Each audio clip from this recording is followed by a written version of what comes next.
ಅಸ್ಸಲಾಮು ಅಲೈಕುಮ್ ವರಹಮತುಲ್ಲಾಹಿ ತಾಲಾ ವಬರಕಾತು. Live ಮೀಡಿಯಾಗೆ ಮಗದೊಮ್ಮೆ ಸ್ವಾಗತ. ಈ ವಿಡಿಯೋದ ಮೂಲಕ ನಾವು ತಿಳಿಸಲಿರುವ ವಿಷಯವೇನೆಂದರೆ, ರೋಗ ಶಮನಕ್ಕಿರುವ ಕೆಲವು ದಿಕ್ರುಗಳಾಗಿವೆ. ನಮಗೆ ಗೊತ್ತಿರಬಹುದು, ದಿಕ್ರುಗಳಿಗೆ ಅಪಾರ ಮಹತ್ವ ಹಾಗೂ ಶಕ್ತಿ ಇದೆ. ಹಲವಾರು ರೋಗಗಳಿಗೆ ದಿಕ್ರುಗಳಿಂದ ಶಮನವನ್ನು ಕಾಣಬಹುದು. ಆ ಪೈಕಿ ನಬಿ ಸಲ್ಲಲ್ಲಾಹು ಅಲೈಹಿ ವಸಲ್ಲಮರು ಕಲಿಸಿಕೊಟ್ಟಂತಹ ಕೆಲವು ದಿಕ್ರುಗಳನ್ನು ನೋಡೋಣ ಬನ್ನಿ. ಮೊದಲನೆಯದಾಗಿ, ಎಲ್ಲ ಶಾರೀರಿಕ ಹಾಗೂ ಮಾನಸಿಕ ರೋಗಗಳಿರುವ ದಿಕ್ರ್. ಮೊದಲು ಬಿಸ್ಮಿಲ್ಲಾಹಿರ್ ರಹ್ಮಾನಿರ್ ರಹೀಮ್. ಅಲ್ಲಾಹುಮ್ಮ ಸಲ್ಲಿ ಅಲಾ ಸಯ್ಯಿದಿನಾ ಮುಹಮ್ಮದ್ ತಿಬ್ಬಿಲ್ ಕುಲೂಬಿ ವ ದವಾಇಹಾ ವ ಆಫಿಯತಿಲ್ ಅಬ್ದಾನಿ ವ ಶಿಫಾಇಹಾ ವ ನೂರಿಲ್ ಅಬ್ಸಾರಿ ವ ಲಿಯಾಇಹಾ ವ ಅಲಾ ಆಲಿಹಿ ವ ಸಹ್ಬಿಹಿ ವಸಲ್ಲಿ ಎಂದು ಹೇಳಬೇಕು. ನಂತರ ಇದನ್ನು 3 ಸಲ ಆವರ್ತಿಸಬೇಕು. ನಂತರ ಸೂರತುಲ್ ಫಾತಿಹವನ್ನು 3 ಬಾರಿ ಹೇಳಬೇಕು. ನಂತರ ಈ ಸ್ಕ್ರೀನಿನಲ್ಲಿ ಕಾಣುವಂತಹ ಸಲಾತನ್ನು ಹೇಳಬೇಕು. ಬಿಸ್ಮಿಲ್ಲಾಹಿಲ್ಲದಿ ಇತ್ತಖದ ಇಬ್ರಾಹೀಮ್ ಖಲೀಲ ವ ಕಲ್ಲಮಲ್ಲಾಹು ಮೂಸಾ ತಕ್ಲೀಮಾ ವ ಬಅಸ ಬಿಲ್ ಹಕ್ಕಿ ಮುಹಮ್ಮದಂ ವ ರಸೂಲ ವ ದಾಯಿಯನ್ ಇಲಲ್ಲಾಹಿ ವ ಸಿರಾಜಂ ಮುನೀರಾ ಉಖ್ರಿಜ್ ಅಯ್ಯುಹರ್ ರೀಹ್ ಬಿಸ್ಮಿಲ್ಲಾಹಿ ಅರ್ಕೀಕ್ ಅಲ್ಲಾಹ್ ಯಶ್ಫೀಕ ಮಿನ್ ಕುಲ್ಲಿ ಮಾ ಯುಅ್ದೀಕ್ ವ ಮಿನ್ ಶರ್ರಿ ನಫಾಥಾತಿ ಫಿಲ್ ಉक़ದ್ ವ ಮಿನ್ ಶರ್ರಿ ಹಾಸಿದಿನ್ ಇದಾ ಹಸದ್ ಎಂಬ ಈ ದಿಕ್ರನ್ನು ನಂತರ ಹೇಳಬೇಕು.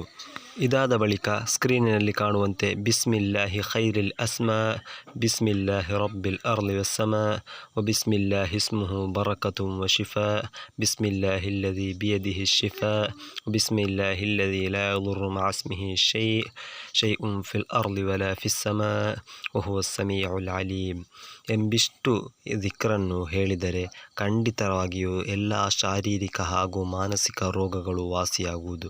ಇದು ನಾನು ಹೇಳುವುದಲ್ಲ, ಪ್ರವಾದಿ ಸಲ್ಲಲ್ಲಾಹು ಅಲೈಹಿ ವಸಲ್ಲಮರು ಕಲಿಸಿಕೊಟ್ಟಂತಹ ದಿಕ್ರಾಗಿದೆ ಈ ದಿಕ್ರ್. ಇನ್ನು ಮತ್ತೊಂದು ದಿಕ್ರನ್ನು ನೋಡೋಣ. ಕಣ್ಣಿನ ರೋಗಗಳಿಗಿರುವ ಮದ್ದು. ರಬ್ಬನಾ ಅತ್ಮಿಮ್ ಲನಾ ನೂರನಾ ವಗ್ಫಿರ್ ಲನಾ ಇನ್ನಕ ಅಂತ ಅಲಾ ಕುಲ್ಲಿ ಶೈಇನ್ ಕದೀರ್ ಎಂಬ ಈ ದಿಕ್ರನ್ನು ಹೇಳಿದ ಬಳಿಕ ಯಾ ನೂರು ಯಾ ಬಸೀರ್ ಎಂದು 15 ಬಾರಿ ಹಾಗೂ ಯಾ ರಬ್ ಎಂದು 5 ಬಾರಿ ಹೇಳಿದ ಬಳಿಕ ಕವ್ವಿ ಬಸರಿ ಅಲ್ಲಾಹುಮ್ಮ ಶ್ಫಿ ಅಂತ ಶಾಫಿ ಅಲ್ಲಾಹುಮ್ಮ ಆಫಿ ಅಂತಲ್ ಮುಆಫಿ ಎಂಬ ಈ ದಿಕ್ರನ್ನು ಹೇಳಿದರೆ ಎಲ್ಲ ಕಣ್ಣಿನ ರೋಗಗಳು ವಾಸಿಯಾಗುವುದು ಖಚಿತವಾಗಿದೆ. ಈ ದಿಕ್ರನ್ನು ಇಮಾಮ್ ದೈರಬಿ ರಲಿಯಲ್ಲಾಹು ಅನ್ಹುರವರು ತಮ್ಮ ಗ್ರಂಥವಾದ ಫತುಹುಲ್ ಮಲಿಕಿಲ್ ಮಜೀದ್ ಎಂಬ ಗ್ರಂಥದಲ್ಲಿ ಉಲ್ಲೇಖಿಸಿದ್ದನ್ನು ಕಾಣಬಹುದು. ಇನ್ನು ಕೆಂಪುಗಣ್ಣಿನ ರೋಗಕ್ಕಿರುವಂತಹ ಮದ್ದನ್ನು ನೋಡೋಣ. ಬಾಂಗ್ ಕೊಡುವಾಗ ಅಶ್ಹದು ಅನ್ನ ಮುಹಮ್ಮದ ರಸೂಲುಲ್ಲಾಹ್ ಎಂದು ಹೇಳಿದ ಬಳಿಕ ಮರ್ಹಬಂ ಬಿಕ ಯಾ ಹಬೀಬಿ ವ ಕುರ್ರತ ಐನಿ ಯಾ ರಸೂಲುಲ್ಲಾಹ್ ಎಂಬ ಈ ದಿಕ್ರನ್ನು ಹೇಳಿ ತಮ್ಮ ಹೆಬ್ಬೆರಳನ್ನು ಕಣ್ಣಿನ ಕೆಳಭಾಗಕ್ಕೆ ನಯವಾಗಿ ಸವರಬೇಕು. ಹಾಗೆ ಮಾಡಿದರೆ ಖಂಡಿತ ಕೆಂಪುಗಣ್ಣಿನ ರೋಗಕ್ಕೆ ಶಮನವಾಗುತ್ತದೆ. ಇನ್ನು ಮತ್ತೊಂದು ದಿಕ್ರನ್ನು ನೋಡೋಣ. ನಬಿ ಸಲ್ಲಲ್ಲಾಹು ಅಲೈಹಿ ವಸಲ್ಲಮರವರು ರೋಗಿಯನ್ನು ಸಂದರ್ಶಿಸಲು ಹೋಗುವಾಗ ಅಸ್ಅಲುಲ್ಲಾಹಲ್ ಅಲೀಮ ರಬ್ಬಲ್ ಅರ್ಶಿಲ್ ಅಲೀಮಿ ಅನ್ ಯಶ್ಫಿಯಕ ಎಂಬ ಈ ದಿಕ್ರನ್ನು ಹೇಳುತ್ತಿದ್ದರು. ಇದು ದುಆ ಕೂಡ ಆಗಿದೆ. ಹೀಗೆ ಹೇಳಲು ನಬಿ ಸಲ್ಲಲ್ಲಾಹು ಅಲೈಹಿ ವಸಲ್ಲಮರ ಪ್ರತ್ಯೇಕ ಸುನ್ನತಾದ ಕರ್ಮವೂ ಕೂಡ ಆಗಿದೆ. ಇನ್ನು ನಾವೇ ರೋಗಿಯಾದರೆ ಏನು ಮಾಡಬೇಕು ಎಂಬುದನ್ನು ನೋಡೋಣ. ಮೊದಲನೆಯದಾಗಿ ಸೂರತುಲ್ ಇಖ್ಲಾಸ್. ನಮಗೆ ಗೊತ್ತಿರಬಹುದು, ಕುಲ್ ಹುವಲ್ಲಾಹು ಅಹದ್ ಅಲ್ಲಾಹು ಸಮದ್ ಲಮ್ ಯಲಿದ್ ವಲಮ್ ಯೂಲದ್ ವಲಮ್ ಯಕುಲ್ ಲಹು ಕುಫುವನ್ ಅಹದ್ ಎಂಬ ಈ ಸೂರತನ್ನು 100 ಬಾರಿ ಓದಬೇಕು. ನಂತರ ಎರಡನೆಯದಾಗಿ ಲಾ ಇಲಾಹ ಇಲ್ಲಾ ಅಂತ ಸುಬ್ಹಾನಕ ಇನ್ನೀ ಕುಂತು ಮಿನಲ್ ಝಾಲಿಮೀನ್ ಎಂಬ ಈ ದಿಕ್ರನ್ನು 40 ಬಾರಿ ಹೇಳಬೇಕು.